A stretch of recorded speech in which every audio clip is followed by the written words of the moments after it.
Growing up in the central United States, I've heard all the myths and legends about skinwalkers. I never really gave them any merit, up until last week. I've heard that talking or thinking about them can draw them, but I need to tell someone, anyone who will listen and not think I'm crazy. Let me start with some background. My name is Dakota, I am 26, and I have grown up in and around the Southern Rockies and all of the vast wilderness that is Colorado, Utah, and Arizona. All my life I have been drawn to the outdoors.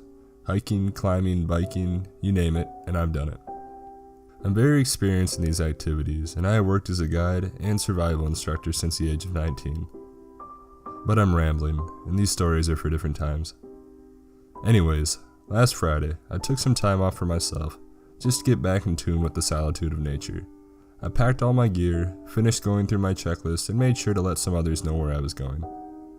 I then loaded up my gear into my four-wheeler, made sure Bear, my very large, very loyal, and very protective German Shepherd, was comfy in the passenger seat. He's my lookout, my adventure partner, and most of all, my best friend. We set out shortly after 11 a.m. towards a canyon I'd recently discovered hidden away. After about 5 hours of driving through the dusty and desolate landscape, we had finally arrived. After getting the four-wheeler stashed away, I donned my pack and my sidearm, a large caliber Desert Eagle. There aren't many large animals out here, but I like guns and target shooting, so who cares if it's overkill? It's a last means of protection, and it'll do the job. I surveyed the area. There is thick brush and dry foliage all around us, with a small foot trail I cleared for the four-wheeler at our rear, and a large rock pile in front of us with sheer cliffs on either side. I skirted around the rocks to a very narrow passage in behind on the left side. It was a tight squeeze, and I had to remove my pack and pull it behind me. I had to side shuffle like this for around 20 feet with cold jagged rocks against my chest and loose boulders against my back. The trail narrowed near the end, and I had to suck in my chest and wiggle my way out into a large opening in the rocks, where Bear waited happily for me with his head cocked to the side, with a little confused look on his face, almost wondering why I was struggling so much when he passed so easily. When I finally freed myself from the narrow crevice, I looked around, and my jaw dropped. All around me, the cliff walls were covered in ancient cave paintings and carvings, some of which I recognized from other Native American sites, but many of these symbols were new to me. The most notable was a large painting near where the trail continued. It depicted a large figure whose head and antlers resembled that of a deer, but the body was long and narrow, and strangest of all, it stood on 2 feet. It's at times like these, I wish I had brought my camera or even my iPhone. Intrigued, I left the opening and headed on down the trail. I was surprised by how steep and descended with caution until I came upon the opening of a cave. A cave I hadn't known about? Things couldn't get better, I thought. I'd set down my pack and pulled out my flashlight. It was getting pretty dark, so I figured I'd check it out the opening and then get settled in for the rest of the night. I wandered in a few feet and abruptly stopped when the floor dropped off completely.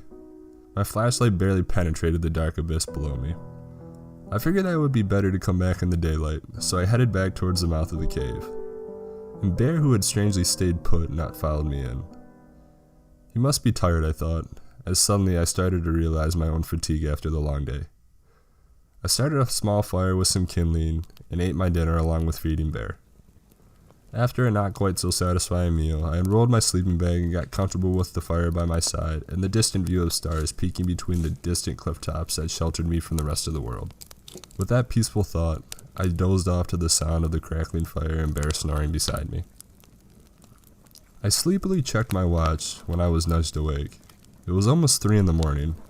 I softly pushed Bear's head away off me so I could get back to sleep. But that's when, in the dim firelight, I saw his teeth bared and his head low beside me in a very protective position. He was staring towards the mouth of the cave, with a deep growl emanating from his throat. More alert now, I clumsily grabbed my flashlight and unholstered my pistol, my finger ready to switch off the safety. I motioned to Bear to be quiet, which was a very handy skill that he had taken time to learn. On command, he quieted, but still snarled, staring at the dark hole in the cliff. I illuminated the edge of the drop-off, my gun aimed with the flashlight, and we listened. For a few minutes, all I heard was silence besides my heartbeat. Then faintly I heard it. I can't describe it, but I will try my best. It sounded like the bleat of a goat and the yowl of a wild cat coming together to form words that seemed so broken and foreign. Quiet at first, it was accompanied by the clacking and scraping sound, getting closer and closer. I strained my eyes to see the edge in the beam of light. What I saw next, I'm sure has been burned into my mind's eye, and I will never forget it. In the light, long rotten fingers with thick black claws curled around the lips and proceeded to pull something up and over into the cave. The thing pulled itself to its feet. It was about 6 feet tall with long deer-like legs too skinny to support it, that ended in small hooves that seemed to float above the ground. The body looked semi-human, but a skeleton draped with rotting flesh, patches of mangled fur, and ribs protruding from its chest. The smell was wretched, and I wanted to look away and to run, but I was paralyzed with fear, and I kept staring at the long curled antlers, the warped and twisted body, and the long arms hanging loosely and front claws scraping the ground. But mostly, the disturbing contorted mix of human and animal intertwined to make a face so haunting. I will remember vividly on my dying day, I'm sure. But when it's locked onto my view, with its empty rotted sockets, it met my eyes, and then I heard it. Quietly but all around me, the horrid how mangled words, "Let me help you." With that, I snapped out of my paralyzed state, switched the safety off, and pulled the trigger. Once, twice, 3 times from point-blank range.